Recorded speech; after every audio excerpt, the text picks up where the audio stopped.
এ পর্যায়ে আসছেন আলামিন শরীফ। আসসালামু আলাইকুম ওয়া রাহমাতুল্লাহি ওয়া বারাকাতুহু। তুমি রাত লেখো, আমরা লিখে যাব চাঁদ। তুমি কারাবন্দি করো, আমরা দেয়ালে ভেঙে লিখে যাব তৈরি আছি। তুমি এফআইআর লেখো, আমরা দেয়ালে ভেঙে লিখে যাব তৈরি আছি। তুমি বিচারের নামে কৌতুক লেখো, আমরা রাজপথে আর দেয়ালে লিখে যাব ইনসাফ।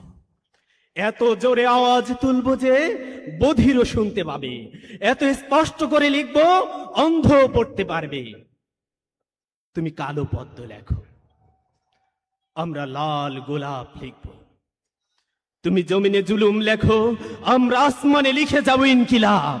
সব মনে রাখবো, সব কিছু মনে রাখা হবে।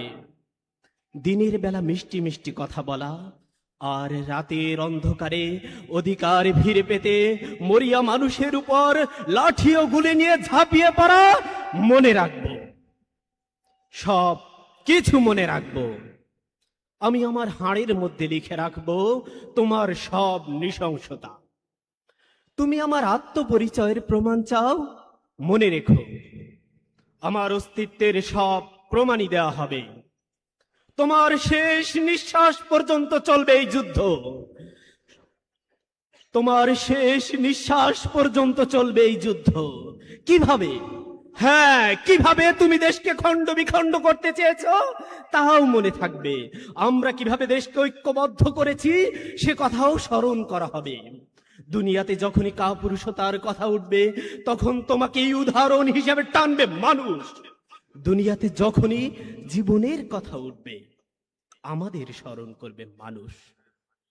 বলা হবে কিছু লোক ছিল যাদের সংকল্প এবং নীতি লোহার হাতিয়ার দিয়েও ভাঙতে পারিনি কেউ। কিছু লোক যারা নুহের প্লাবনের পরও দাঁড়িয়েছিল, কিছু লোক নিজের মৃত্যু সংবাদ শোনার পরও জীবিত ছিল।